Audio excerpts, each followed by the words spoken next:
All right, let's go ahead and get started. Good afternoon, everyone. You should have. There is the 5 wishes up here. If you need extras, please take them with you. I had some little cards, things about hospice stuff. Did everyone get those? Yeah, you got them? Okay. So we're going to go ahead and get started. Probably about a month after I moved back to Arizona from New York to be closer to my grandparents as they were getting older, my grandmother had a massive stroke. Found her on the floor in the kitchen, took her to the hospital, did everything they could for her, but there was quite a bit of damage there. She was never going to be the same. She was 86 years old, had lost the use of half of her body, and we had absolutely no plan. My cousins were going to quit their jobs. They were going to stay home with her. My grandfather had dementia, and we were now coming to terms with that reality. We thought he was lazy. We just didn't know. And so my grandmother was going to be discharged home on a Monday afternoon, and we had no plan. She had another stroke. And this was the big one, okay? This is the one that actually did her in. So they gathered the family, and they said, there's nothing more we could do. They used a term that I had never heard before, and that is, they said, your grandmother is actively dying. Okay, we're going to talk about that today as well. And so we had to make decisions around that reality. So what they gave us the opportunity to do was to put my grandmother on what is called hospice care. Same building, different room, different kinds of nurses, with an entirely different game plan. Keep grandma comfortable and let God do what God is up to. Let's pray. Gracious and holy God, we give you thanks that once again you bring us together safely under your umbrella of love, hope, and grace. Bless our time together. Bless those who are here. Open our hearts and open our minds and open our ears to hear your good word today.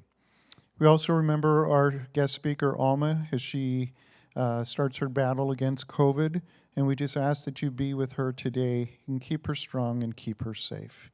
Amen. So when a person comes into hospice, there's a few different ways. There's actually probably a million different ways that it happens. I'm going to give you kind of 3.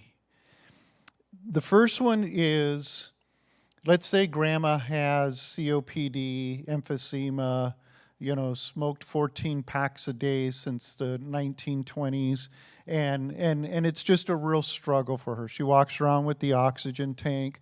We've all seen that person before, right? And one day, grandma's having an exceptionally difficult time breathing. She's done a couple breathing treatments, she's done the steroids, she's done everything that she's supposed to do, and the last thing that they do is they decide that they're going to take her to the hospital, okay? Get her to the hospital, get her up to the room, they run all the tests on her, and in 36 hours, you know exactly what's going on. And what's going on is that grandma's lungs are so sick, they will never heal, and there's nothing they can do for her. She doesn't qualify for a lung transplant. All the things are starting to line up, and they say, all we can do at this point is keep grandma comfortable. Okay? What that means is it's time for a different game plan, hospice.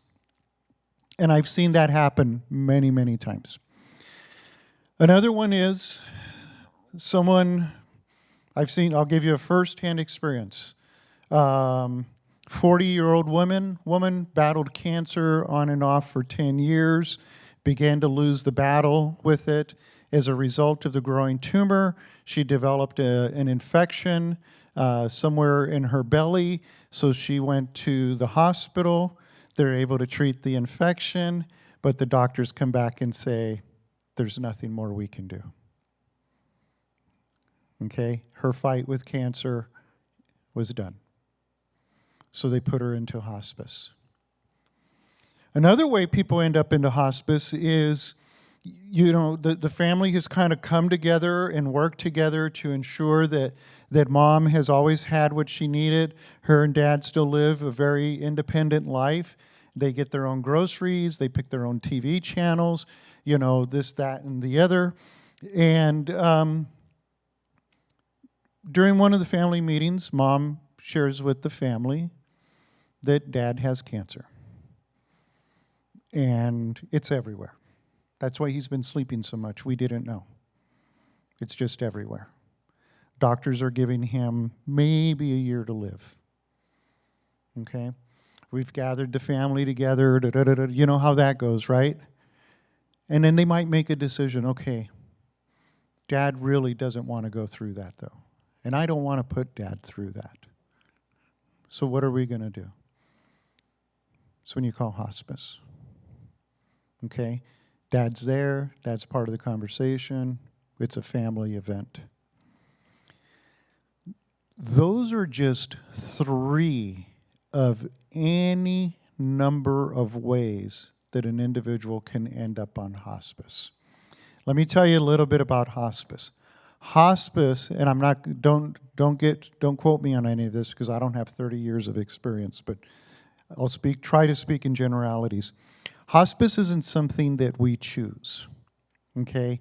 It's basically a diagnosis, okay? And when you are signed up for, or you sign up for hospice, you are accepting a terminal diagnosis that is going to be done in about 6 months or less, or so, okay? You can go to your PCP, and you can talk to your PCP about it and say, I'm thinking about going on hospice, and I would hope that your PCP would be able to make some recommendations for you. Okay, talk to these people, talk to those people. When you finally do speak to a hospice company, a clinician, okay, not a chaplain, not a social worker, an RN, a PA, an NP, someone like that, a real-life clinician, will come in and assess the individual. Okay? They're going to ask questions. How much did they weigh before? How many calories are they taking in a day? How much are they sleeping? How much are they urinating? How much are they pooping? A lot of information determine, and they're going to take vitals on this individual as well. And then they will determine yes or no. Okay? If the answer is yes, you sign up, and that hospice company is now your hospice service provider. Okay? Y'all with me? Who qualifies for hospice? Any U.S. citizen that meets the clinical criteria to be on it.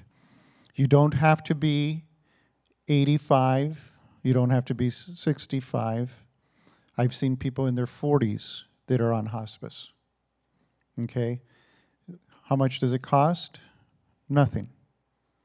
None of the services that you will receive should ever cost you a penny. Ever. We do. The government. It is all 100% funded through Medicaid. Medicare. Medicare. It's our tax dollars.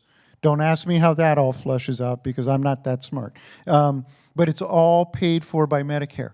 Now, with that in mind, let's say we're going to have an imaginary person here. Anyone here named Steve? Okay, this guy here in this chair, his name is Steve. And let's say Steve signs up for hospice care, okay, or his family signs him up. His PCP is no longer his PCP. Primary care physician. Okay, thank you for asking. His primary care physician is no longer his primary care physician. The hospice physician is now his physician. Okay? He can't call up his Dr. Jones and say, hey, I got an ear infection, can you write me a prescription? He has to call up the nurse from hospice and say, I got an ear infection, can someone give me a prescription? Okay?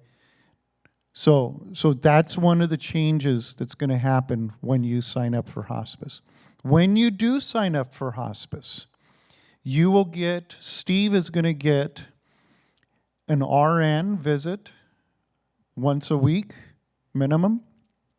A CNA visit once a week, minimum.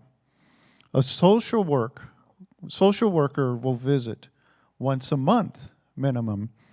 And a spectacular human being called a chaplain like myself will visit you at least once a month. And all of that is covered. Okay? All of that is covered. So, yes, ma'am.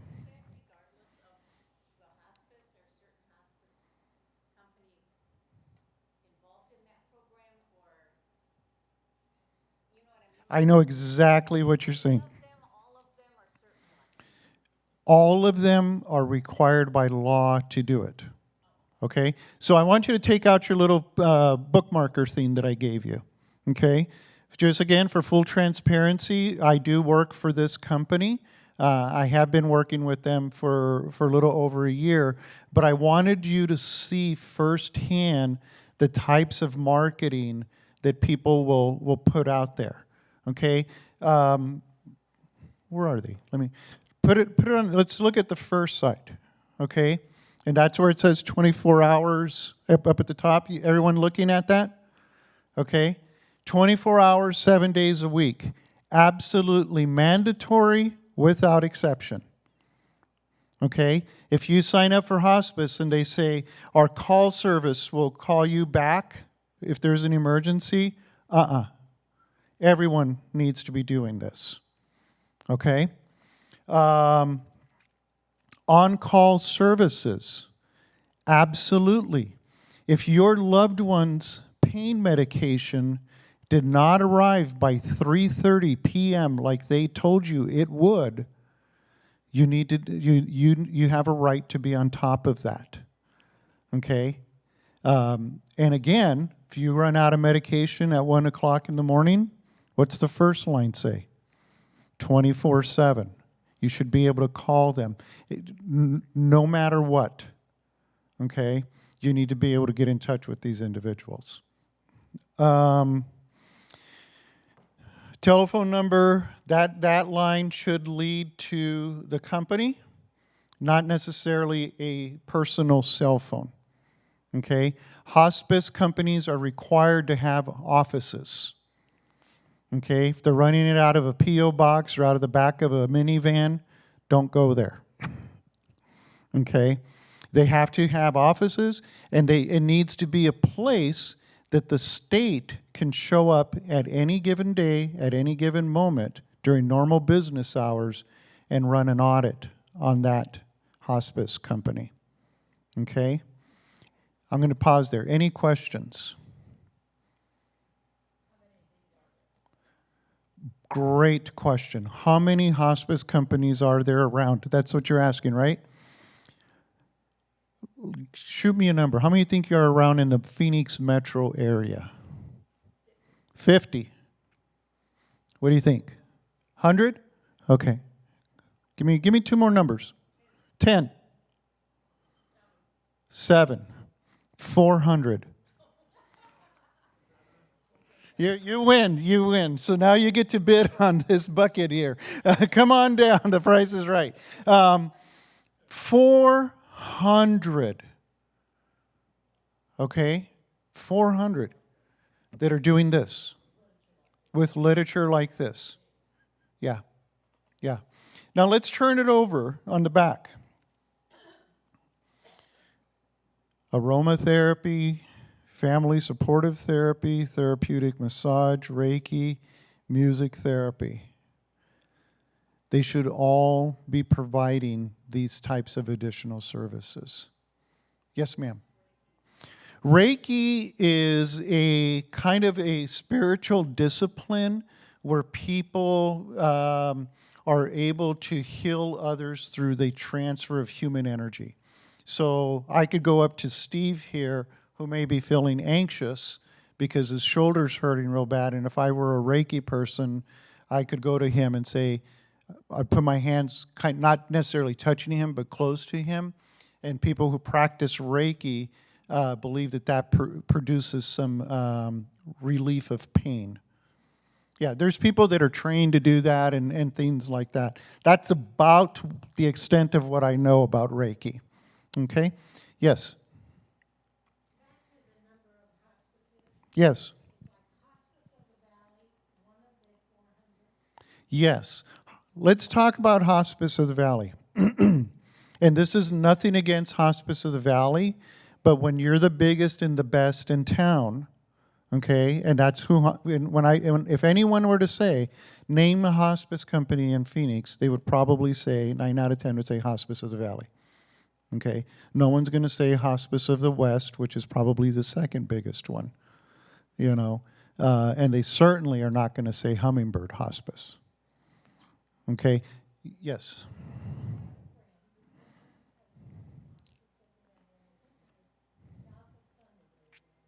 Mm-hmm.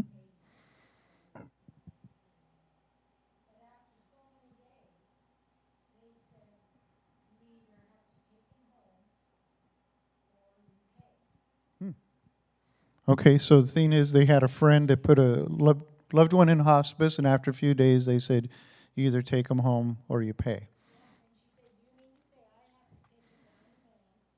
Yeah. Yeah. And so I can't speak to that specific situation. I don't know anything about it. But what I can say is these are the things that you should be thinking about before that time comes. You don't want to be searching for a hospice company when grandma's sitting in the ER. Okay? I would highly, and really, the hospice company, as I have seen, the name means nothing. What you want to look at is the people that are actually taking care of Steve. Okay? Are they in it for the money? There's a lot of money to be made for people in hospice.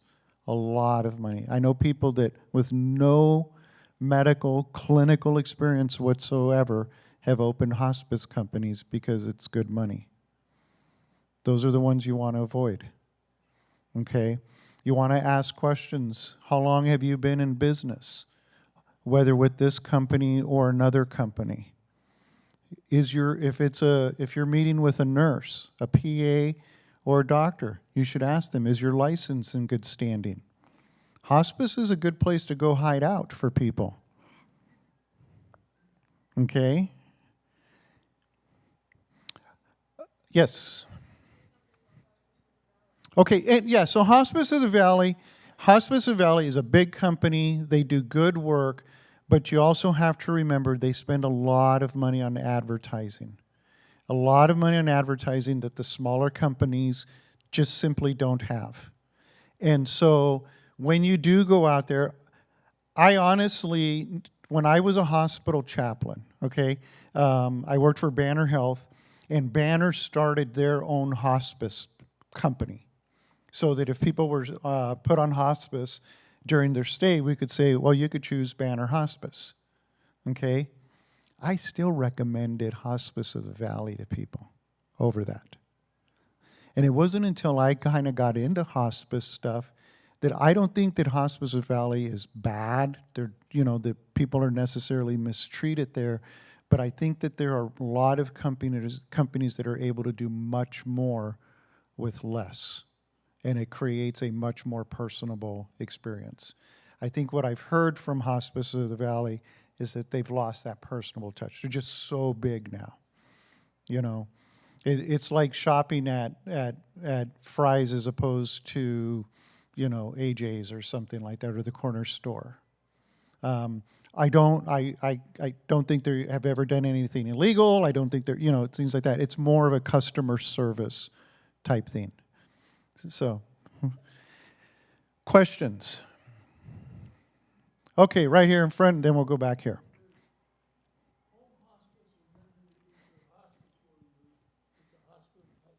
Yes, very, very good question. Home hospice, hospice type setting, hospice facility, hospice services within a facility. Yeah, very, very, very good question.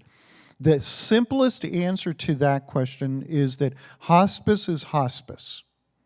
Okay? You only get hospice for one reason, and that is that you have a terminal condition. Okay? And a lot of times it comes down to what condition you're in. I visited a lady, what's today, Wednesday? Is today Wednesday? Monday. Had a full-blown conversation like anything else in the world, and she is in hospice care. You know, so a lot of the people that I work with are not comatose and you know, whatever. She's at her house.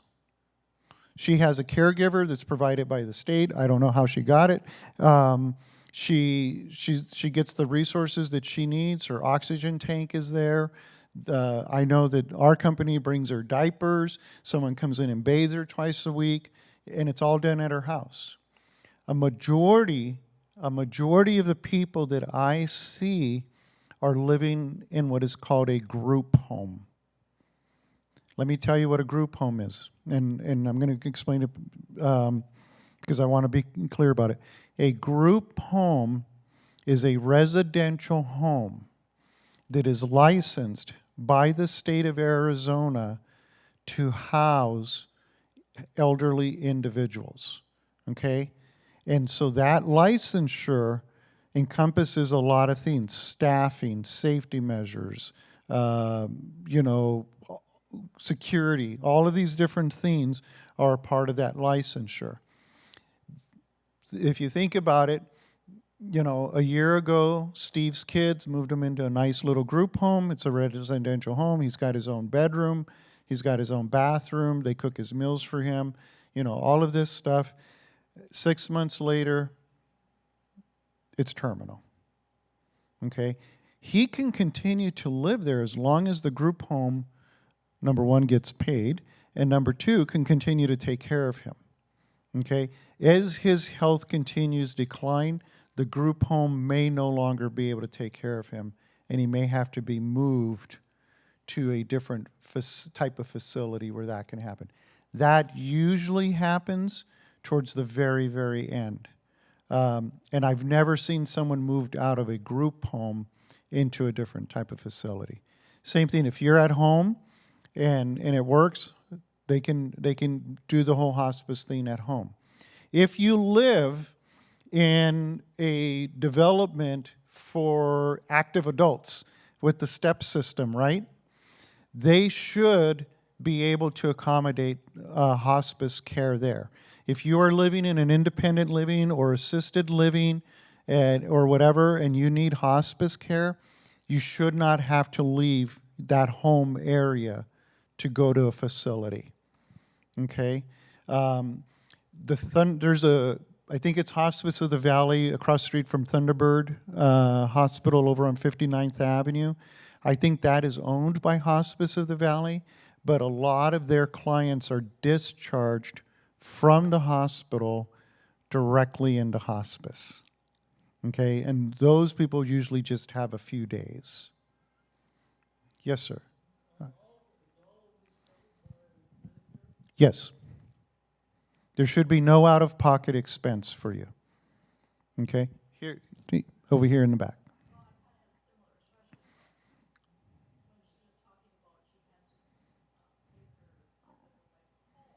Mm-hmm. Yeah. Sounds like they were in the hospital. Is that correct? When your friend? You. Yeah, they were in a hospital. Okay. Now, let me tell you another thing. You can get kicked off a hospice. Yeah. And I've seen it happen a lot of times. And some of the ways that happens is Let's say Steve has got COPD, asthma, the whole lung situation going on here, right? Weather gets bad. He's on hospice care. What do I do? He's struggling. What do I want to do? Call an ambulance. Okay? Ambulance comes, it's lights and sirens. They hook him up, and they're saying, what's going on? They get his whole medical history. Oh, he's on hospice. The first thing the ambulance guys are going to ask is, why'd you call us? Thought you said he was on hospice. What do you want to do? Take Steve to the hospital. He's suffering right now. It's been a bad day for him. Goes to the hospital. If he is, and now he's at the hospital, and the doctors say, hey, you're under hospice care, okay? This is part of the process of you dying here. We can give you the breathing treatments. We can put you on steroids. We can do a full court press on you, but it goes completely against what you want. And Steve says, give it to me. Guess what? He just got kicked out of hospice. He just got kicked out of hospice. And honestly, I don't know who's going to pay for it. Okay, but when he signs that paper, yep, I want the full court press, boom, he just said he didn't want hospice anymore. And to get back in, you got to go through the whole approval process again. Yes, sir. What if it's something like somebody in a hospice breaks their hip, falls and breaks their hip, or whatever? Yeah. Very good question, and that is, what happens if someone is under hospice care and they fall down and they break the hip? Okay? If they're in hospice care for COPD and all of that stuff, they need to treat the broken hip. Number one, from a basic humanitarian perspective. Okay? Whether this person would survive surgery or not, a doctor needs to determine that. But you don't just say, hey, Steve, he's on hospice, he fell down in the shower, let's just let him wait it out. It ain't no thing. Back here.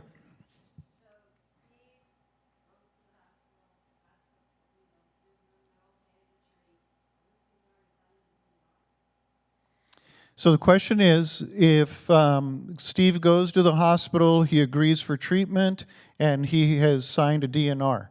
What is a DNR? A DNR is a very, very important thing that you should be talking about. It's called do not resuscitate. Okay? And I wish people would look at that with a little less gray. Okay? And the question was, what happens when Steve gets into the hospital and he says he has a do not resuscitate, which means if my heart stops, let it stop. Okay?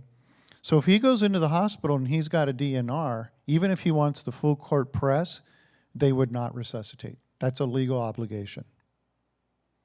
And I've seen that happen a lot. Do everything until it stops. Okay? Yes, ma'am.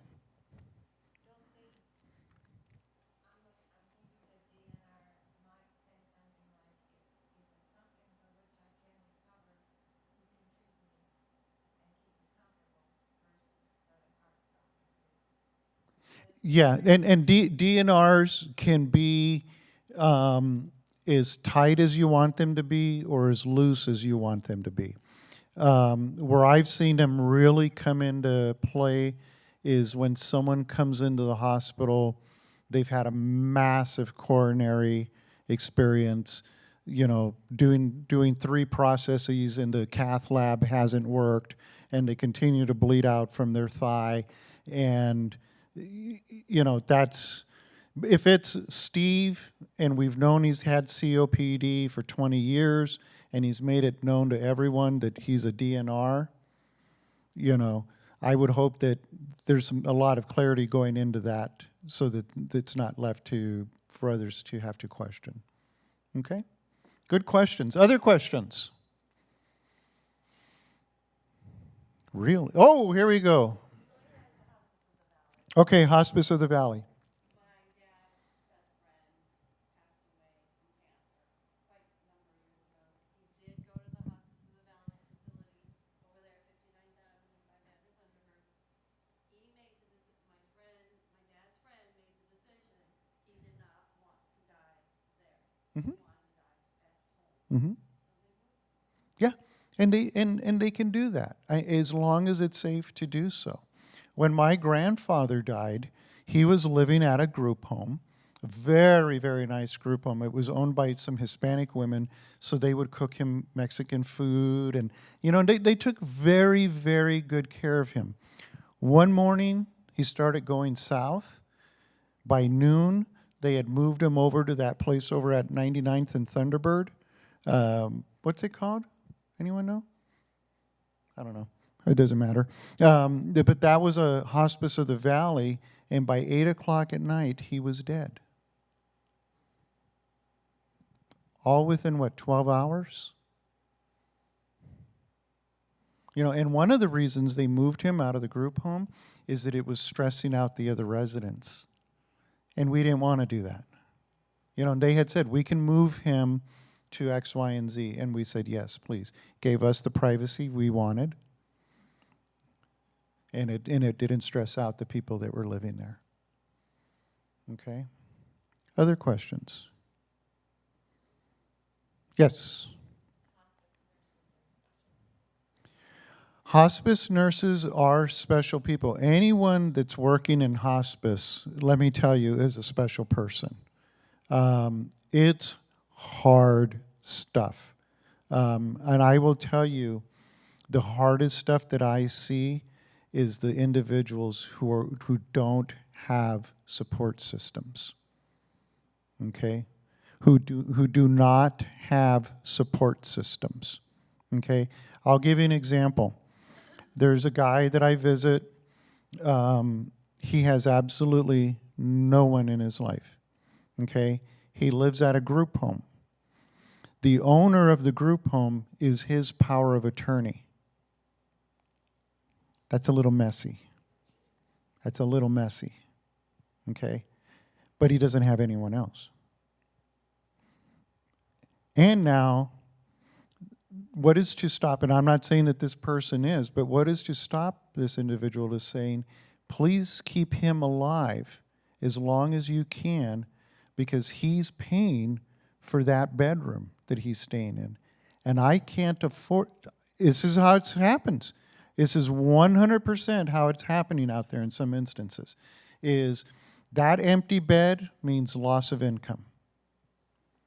Okay? I have a group home that I work for. She needs to bring in $10,000 a month to break even. Those are just her financial realities. So really the people who don't have the support systems are the ones that are the most vulnerable in all of this. Any questions? Yes, sir. So, my mother, dad had died, and she really wanted to stay in the home. But when we looked at finances and things about having, she needed 24/7 care at home. And I don't think it would have been any more than having her in assisted living as a cost per month. But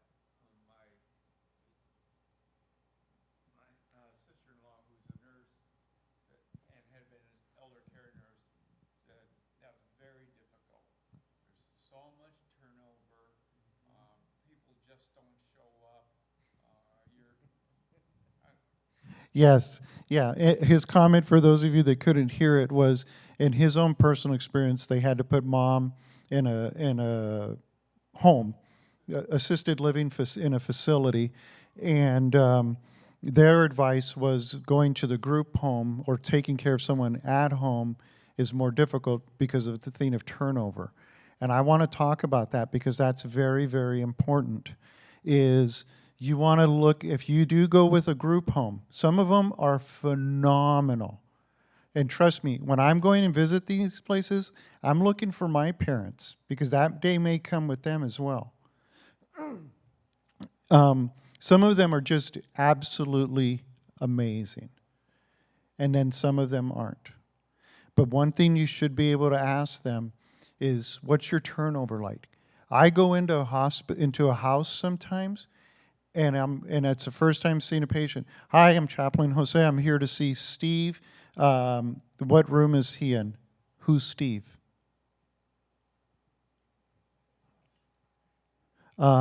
Steve Jones. My paperwork says that he's supposed to be here. Never heard of him. Okay, let me call my office. He's there. We saw him yesterday. He's there. Go back in, find Steve, okay? And then you find out that is their second day on the job. The whole staff turned over in 2 days. That is not the least bit uncommon, okay? So you really want to look for the stability in the staff. Yes, sir.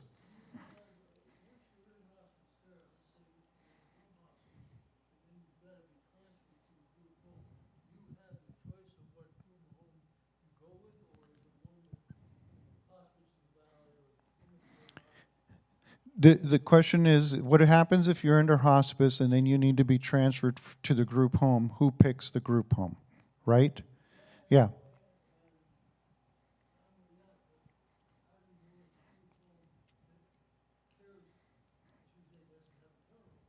The way you know it's a good group home is you do your homework.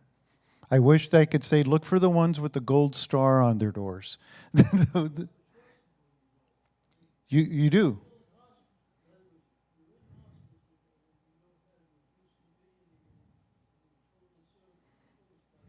Mm-hmm.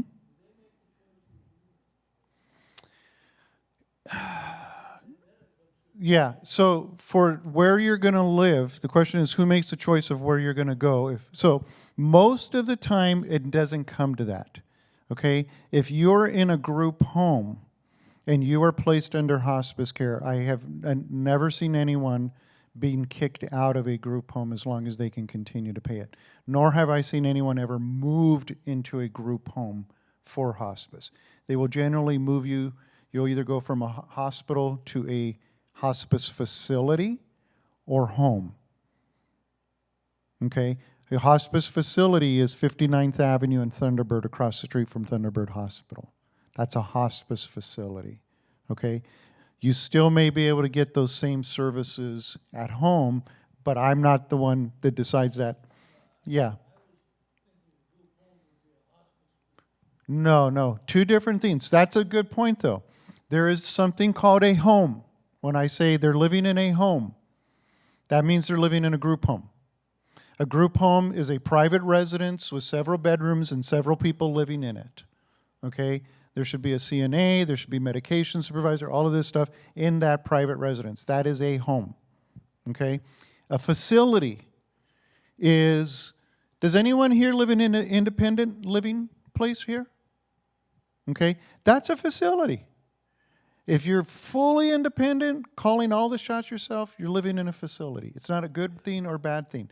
And as you need more help, that facility will be there to provide it. Okay? You can live in your house. You can live in a private apartment. Okay? You can't live at the hospital. Okay? And you can't live at a hospice center. You can live on a cruise ship, but you better take me with you. Other questions? Yes. At the beginning, you said hospice is free.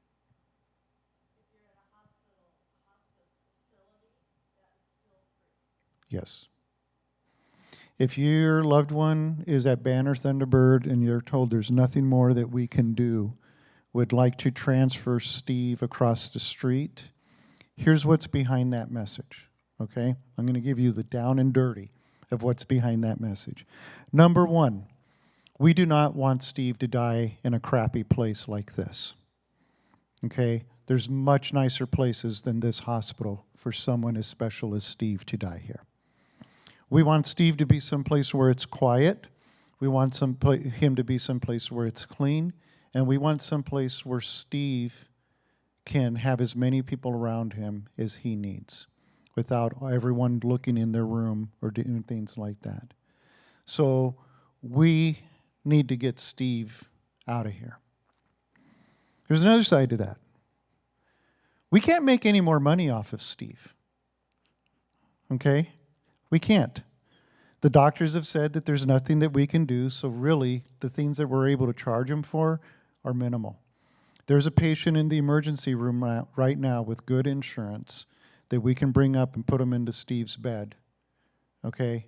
And that's what we really need to be focusing on. That's just the business reality of it. Okay? So you get Steve out of the room, you take him to the facility across the street on 59th Avenue, and that's where he goes to peacefully pass away.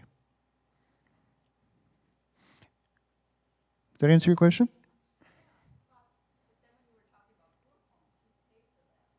Well, yeah, because you're paying to live there. A group home is your residence, okay? If Steve is my brother and I can't take care of him at home and I'm able to send him and he's living over at 83rd Avenue in Peoria and it's costing me $3,000 a month, and that's his Social Security and everything, just we totally break even. My brother Steve takes a turn to the worse. The doctors came in, they said he's going to be dead in about 3 months. As long as I can continue to pay for Steve to live there, he can die there. But hospice isn't going to come in and pay the rent for him. Okay? They're not going to pay your rent. That's when you go back to Nicole and you talk about all techs and Arizona long-term care, and you start opening up that whole can of worms that I know nothing about. But it's just like if you say you're at the hospital and they take you home, you still have to pay your mortgage payment. Right? Okay. Yes, sir. So what's covered is the medical care that people are coming, but not your living costs. Do.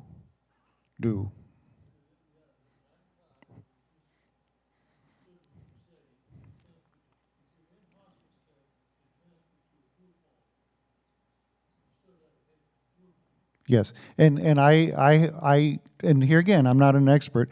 I'm not aware of any circumstance where someone is placed in hospice and then transferred to a group home, unless it's kind of like, hey, we're going to be here for a few months until mom dies. We need a place for her.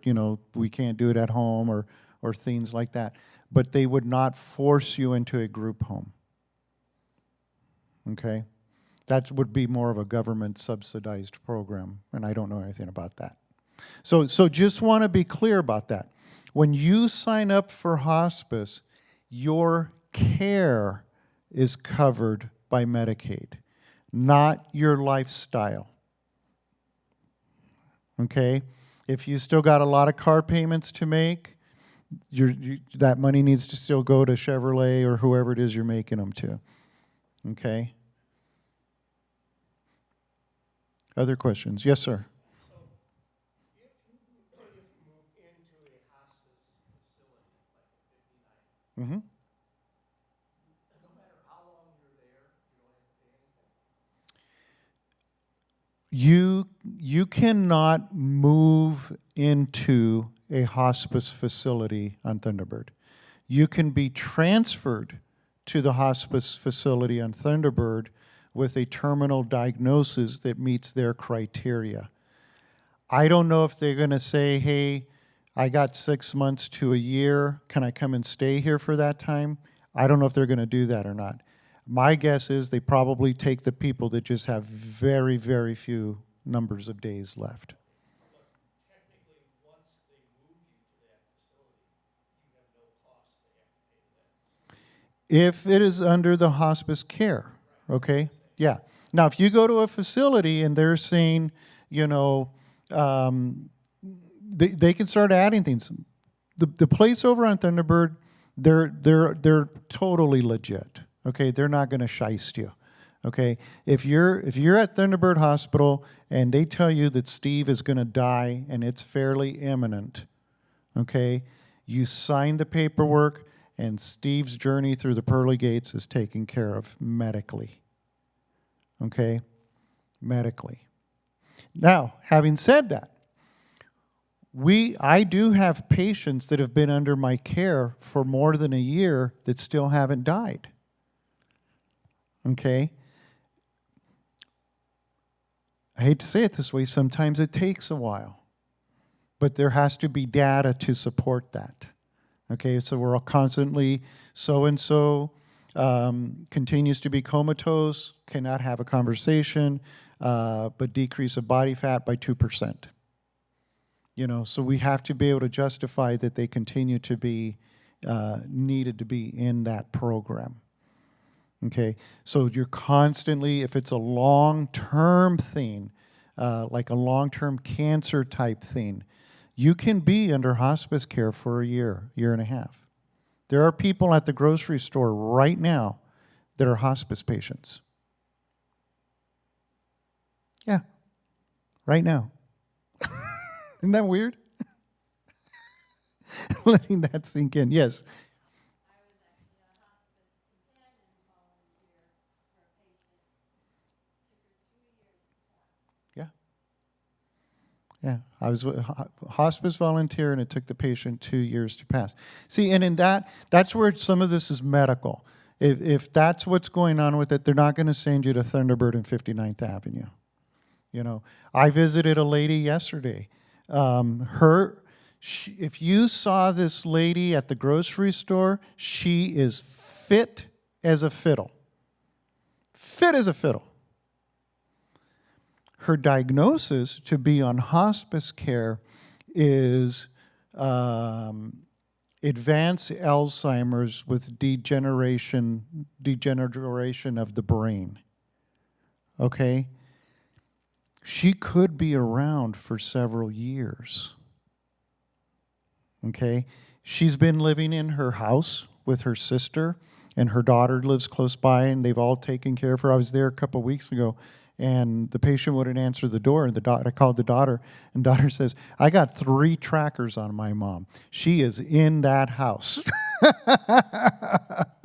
And I've been out here for 30 minutes ringing the doorbell. She says, okay, I'll come over. But that woman is in that house, okay? She just couldn't figure out how to open the door.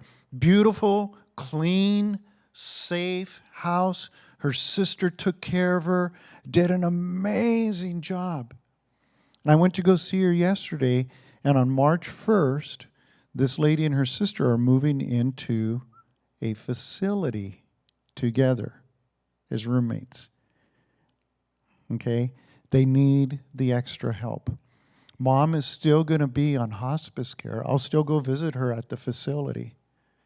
And so will our nurses, and so will our CNAs, and so will our social worker.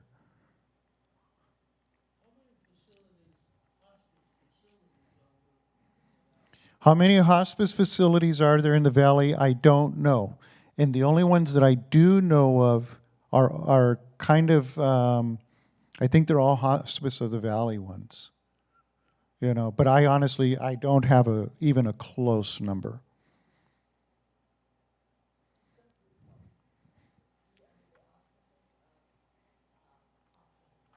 Pardon me? No. Are they under the auspices of Hospice of the Valley? No. Hospice of the Valley is a private, maybe a nonprofit company, okay? They are a company licensed to do business in the state of Arizona. They have to operate under all of the state laws that any other hospice company would have to operate under, okay? Hospice is governed by the state. There's state inspections. There's also federal laws. The Hummingbird, we just went through a federal inspection to maintain our Medicare coverage, okay? And they drilled down to everything. We got written up because one of our nurses didn't wash her hands right before she went into a house. You know, you have got to be on your game when they're. We passed it, thank God. You know, but they are looking for everything. You should ask people, when was your last inspection? You know, people will sell a hospice company if they get a bad report from the state.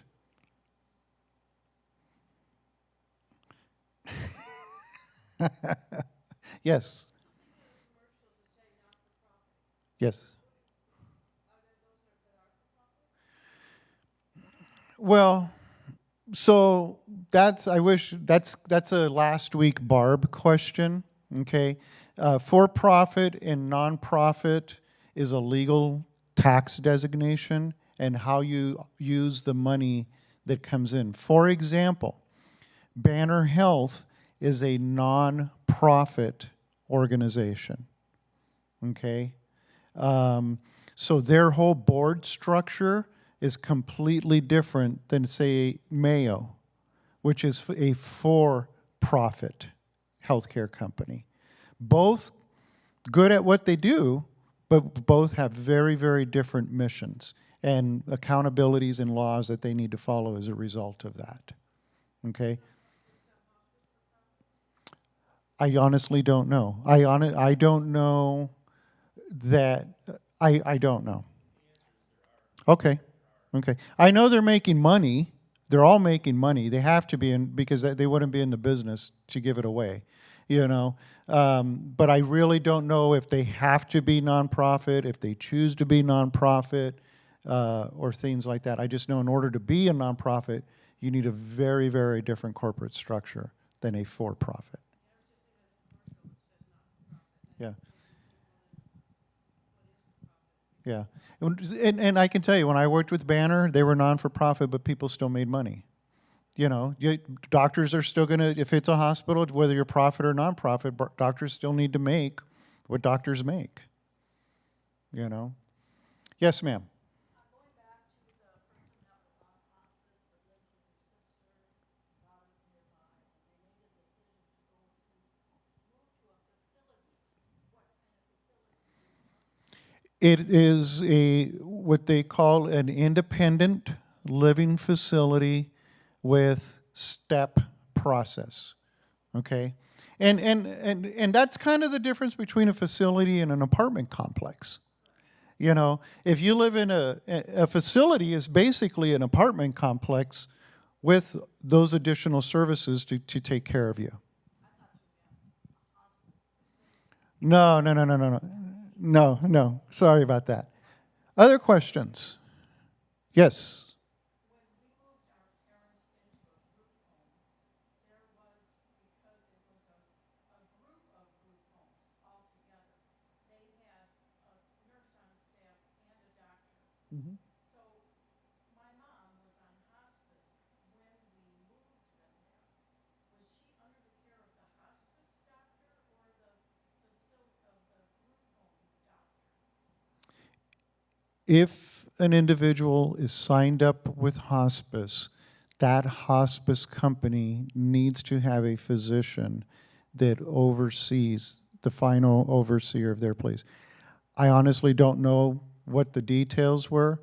Now, there is the flexibility to say, hey, you know, I got COPD and this and that, but I've got these chronic ingrown toenails. I need to see my podiatrist once a month. Okay? That's something that can be negotiated. Okay? What happens when you're laying in bed for 14 months and you start getting bed sores and the bones in your buttocks start showing? Okay? We bring in wound care specialists for that, because there again, that person's entitled to basic human dignity. We want to treat the pain. We want, you know, things like that. We're not charging anybody for that. That's part of the care of maintaining the integrity of this one patient. No one should die of bed sores.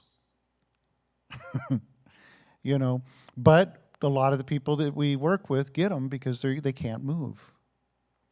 I don't know if I answered the question or not. Did I? Okay. Other questions? Alma is not here. Again, I don't know if everyone heard this. Our guest speaker today was supposed to be Alma Innit. She owns Hummingbird Hospice. She's been in the hospice business about 30 years. She's an RN. I'm part of her clinical team. If you, she would have said this if she were here, so I'm going to say it on her behalf. If you have any questions, call this number and ask for her.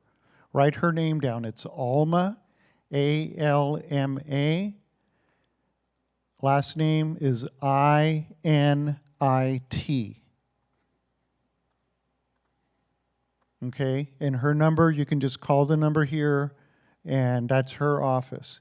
If you just have questions, if you want her to come out and say, hey, come out and check out Steve, what do you think we should do? She'll do that. Okay?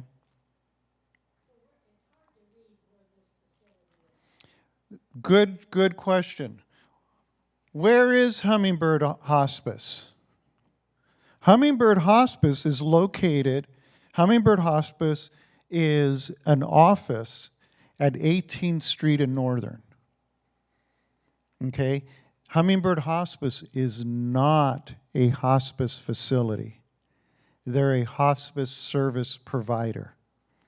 So, someone over here is saying something about the group homes. There are several group homes that already have chosen their hospice companies. Okay? They've already said this is who we're gonna work with. When Steve needs hospice, he's gonna go with Ajax Hospice Care because that's who we work with. Okay? You can choose someone different, but it gets a little messy. So you want to be clear about that. So what Hummingbird does is wherever Steve is, we're going to come to him. If he's living at home, we're going to go take care of him at home. We're going to get him set up with a bed. If he needs a walker, if he needs a toilet seat rise thing, how many diapers does he need a week? How many bottles of Ensure? How many boxes of gloves do they need? And if it's at home, they're going to do it at home. If it's at his daughter's house, they're going to do it at his daughter's house. If it's at the group home where he's been living for the last year, they're going to do it there too. Yes? Connecting last week with this week, I can't remember his name, the presenter, does that company also help guide you through the hospice, or is it totally different? You're talking about home health stuff, right? When Mike Odell spoke? Okay. Yes and no. Okay? Here's the truth. No one's going to take the time to explain anything to you unless you ask. Okay? I have seen people who have no inclination of what's going on, that people have tried to sign them up for hospice. Okay? And so no one's going to take the time to tell you anything unless you ask them. What was the second part of your question? Would that company or companies like it be able to guide you through the hospice care process? Yeah, and you know, like someone like Mike, he and I even talk. And he knows hospice companies out there to avoid. Really, and so, you know, someone that's in the business would definitely be able to help you if, you know, they take the time to do it. You can look on the Better Business Bureau and see the reports that have been filed against those companies. How long have they been in business? Big question. Okay? Hospice companies with 400 of them, they open and close sometime in a matter of weeks. Okay? The magic number for a hospice company to be profitable is they need 3 patients. Yes. So, if you contacted Yes. who pays her?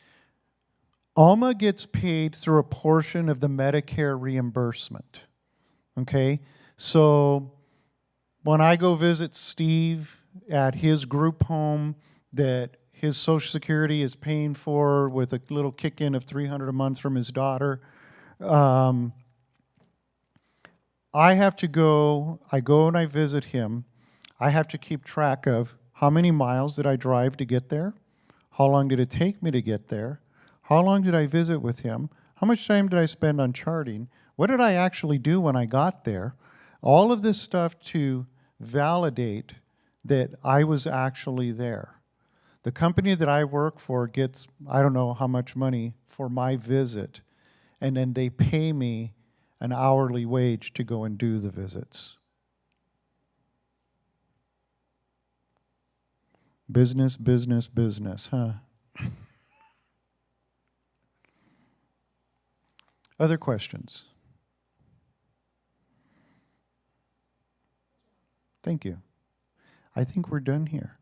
Thank you all for coming every week. If you have got any questions for me, one of the things I do more and more now is I do advocacy work for elder adults. So if you or someone you know is in a situation, even reach out to me. Hospice questions, talk to Alma. Financial questions, talk to Barb. If you're looking for anything home health, talk to Mike. And if you want to navigate the system, you have Nicole's contact information as well. But I hope that this has helped, given you some information, and kind of puts you in a position to make some good decisions. Again, thank you, and have a good day.